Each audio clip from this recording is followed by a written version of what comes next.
మేము విజ్ఞప్తి చేస్తున్నాం, పిలుపునిస్తున్నాం.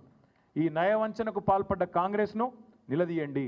ఎక్కడికక్కడ కాంగ్రెస్ కార్యకర్తలను, కాంగ్రెస్ నాయకులను అడగండి.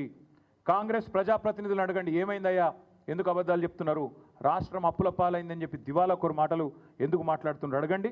అదేవిధంగా మీకు బాకీ ఉన్న 17,500 రూపాయల ఎకరానికి ఖచ్చితంగా ఇచ్చేదాకా కాంగ్రెస్ పార్టీని ఎక్కడికక్కడ నిలదీయండి అని పిలుపునిస్తూ ఉన్నాం.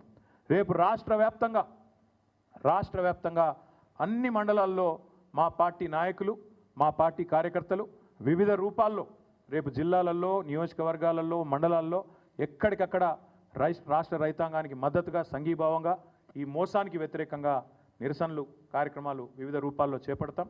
ఈ ప్రభుత్వం దిగొచ్చేదాకా ఈ నిరసనలు ఒక్కరోజుతో వదిలిపెట్టాం. చూస్తాం, రేపు నిరసన చెప్తాం. ప్రభుత్వం సంక్రాంతి వరకు ఏదైతే వేస్తానంటుందో రైతు భరోసా జనవరి 26 నుంచి ప్రారంభం అంటున్నారు. సంక్రాంతి తర్వాత వీళ్ళు మాట నిలుపుకుంటారా, 15,000 ఇస్తారా, ఇయ్యరా, తప్పకుండా చూస్తాం. అట్లాగే మేము గమనిస్తూ ఉన్నాం జాగ్రత్తగా.